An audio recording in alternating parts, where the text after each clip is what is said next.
Greg Slater with Nest Realty. I'm here with Jim Duncan of Nest Realty. You may have seen us talk about the market before. It's January of 2026.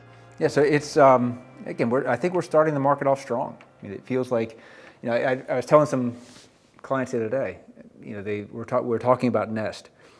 And I said that one of the greatest assets we have here, frankly, is the meetings we have here every 2 weeks. The crowdsourcing of information among the top, or many of the best agents in the market. Yeah, because we have great people who work here. We're all different. We all have different expertise in everything.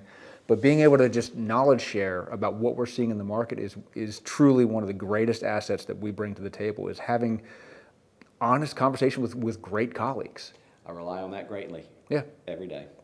I found myself referring to that meeting almost every day when I'm speaking with clients. So I was in a meeting last week, and I heard it yesterday. We had a meeting, and talk about escalation clauses and how to word it and differentiate and how to best represent the clients. So I think that's something that I look forward to getting better on a daily basis. You say that, and I feel like the last 5 years, even after 30 years of doing this, the last 5 years have made me more versatile, and it's increased the number of tools in my toolbox, right? Well, you've got the technology, the AI, and the videos on Zillow, and the showcase listings and all that, but you also have the going through the craziness of multiple offers and all the strategies buyers agents created to win bidding wars, to trickling back down to, in some cases, needing to put one foot in, okay, maybe we're going to get multiple offers and how we deal with that, to maybe in 30 days we're going to be talking about a price change. And I've experienced both in the last 3 months.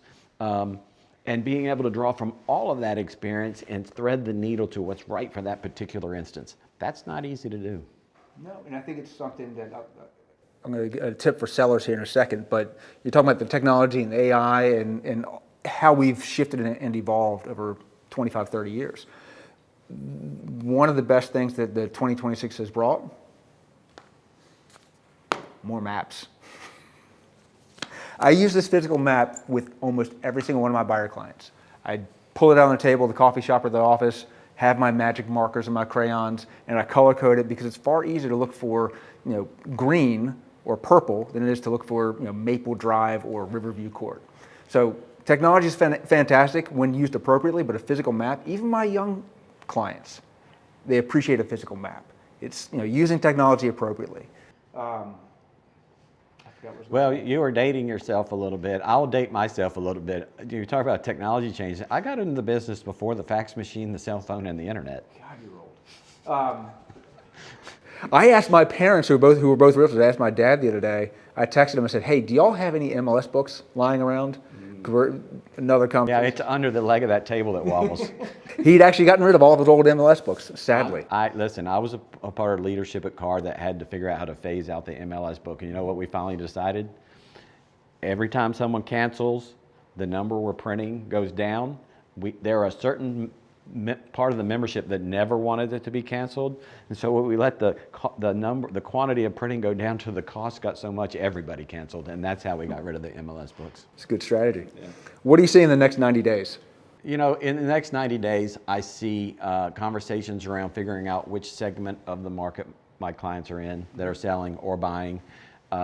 We're looking forward to seeing every time something hits the market, we get to one more piece of the puzzle, right? We have a situation where we delisted a tremendous amount of homes in the second half of last year. And so are they coming back to the market? Everyone wants to know if we're going to see those come back to the market. Who are the new sellers that are coming to the market? So people are on the edge of their seat, honestly, the buyers are. My clients are refreshing constantly. But we're trying to figure out if prices are going up, staying the same, or going down. It varies by segment of the market. I'm in the year over year. We're probably holding our ground, hopefully a little upward pressure. If you have something that's just perfect for more than one buyer, you might do a little better than that. If you have something that's a little bit less in demand, you might not do as good as that. But around break even for pricing is what I'm seeing as I talk about pricing listings. But that's where I lost my train of thought. In the next 90 days, I think that we're going to see some more buyer activity than we're accustomed to seeing in late January, early February of the year. I think that we're going to see more sellers are going to come out, and they're going to need to. Some of the sellers are going to need to be talked off of their aspirational pricing. This is true. Where that house down there sold for $750 2.5 years ago, and why am I at $715 or $725?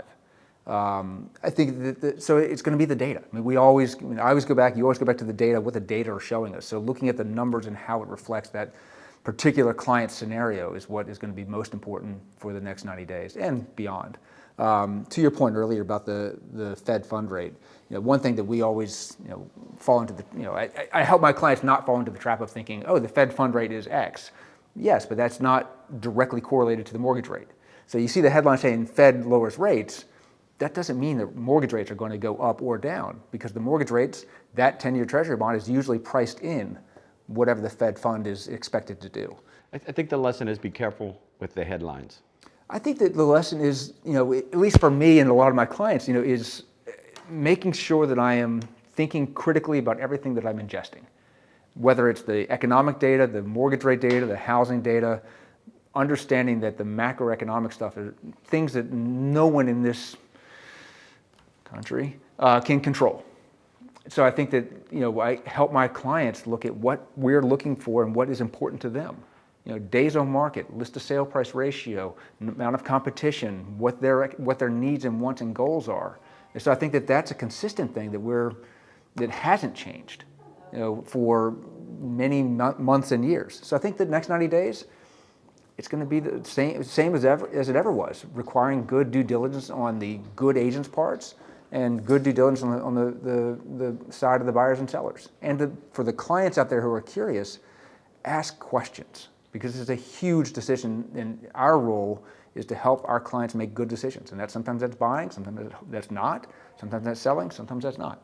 Look, one of the things you said I want to drill down on is how we compare the properties we're pricing to the most recent comps. When I say most recent, sometimes that's going to be 1 to 4 years ago. Mm-hmm. And if you're comparing to something 2 to 4 years ago, you almost have to understand what happened to achieve the price they got there. If you see something in 2022 that was listed for $500,000 and sold for $575,000, you understand that market forces in that moment artificially raised the value of that home for that transaction. So you have to take those with a grain of salt, because I see over and over prices that were achieved that otherwise might not have been achieved if there weren't multiple offers.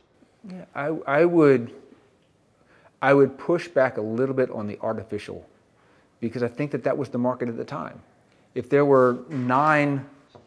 I agree. At the time, I watched people do it. I helped people do it. I saw people do it to my listings. You're right. But looking back, if you can't recreate those circumstances, you might not be able to achieve some of the things we expect to achieve this year. Well, and just because the market in 21, 22, what did you say, 500 went to 575? Yeah. Just because that buyer had to escalate from 500 to 575 does not mean that in 2026 they're going to go from 650 to 718. That's right. And I think that what the data shows is sometimes it's disappointing, sometimes it's optimistic, and it's always going to be, from my perspective and yours, is honest, candid, accurate data analysis of how that client is going to be affected. 21, 22, different years, different markets. 26, very different market. That's right. But you need that understanding of what occurred during those years in a very real, detailed way about certain transactions to actually price a home correctly. Yeah. It's going to be an interesting year. It's going to be a very interesting year. It always is. That's why we do it. Every year's weird. Closing thoughts? It's never been more important, in my opinion, to take the time to find the right agent for you. We have a lot of good agents in this market. Mm-hmm. Get out there and interview some agents. People are going to open houses. I think that's great. Talk to agents in their workplace. If you're thinking about selling your home, going to see how someone greets you and displays a home when they're the open house host mm-hmm. is a great trial run. Yeah. Don't tell them you're thinking about selling your home. I think it's going to be a very interesting year that's going to require daily analysis of evaluating what's happening in the market. I think to your point about interviewing agents, I think that it's critical to interview agents, because I'm not the right fit for everybody, and they're not the right fit for me. And I tell my buyers in particular that we need to make sure that when I see on the calendar, oh, I'm seeing those folks on Saturday. Cool. I'm looking forward to it. I think that has to be the working relationship that we have. And for sellers, I'm not going to buy a listing. I'm not going to tell you your house is worth $680 if it's worth $625, because I know I'll get that listing, and then in 3 months I'll force them or fight them to get their price down to where it should have been in the start. You know, from a pricing perspective, I think you said this maybe years ago, that if I'm sitting there at the listing conversation and saying that here's our price reduction strategy, we need to start at that first price. So Did you just quote me? I do that sometimes, and it annoys me every time. Yeah, I think it's going to be a fascinating 2026 with a lot of externalities that are going to affect people's psychologies. And I think it's incumbent upon the good agents to recognize that, to be perfectly frank, we're all under an enormous amount of stress on a day-to-day basis. And seeing what's happening in the country and the world is something that we're mindful of, and yet my role as a realtor is to help stay focused on what we can control and what we can account for, and do it with, you know, understanding and empathy, and help my folks make good decisions. Buying and selling can be extremely emotional for all parties involved, including the agents. And so we need to recognize those emotions, but we need to keep them in control so we can make good business decisions and good long-term life decisions, because at the end of the day, that's what we help people do. There you go. Happy January.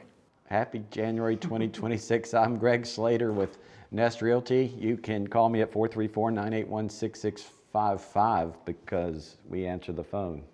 I got a client recently because I answered the phone. Jim Duncan, Nest Realty. I write jimsnote.com.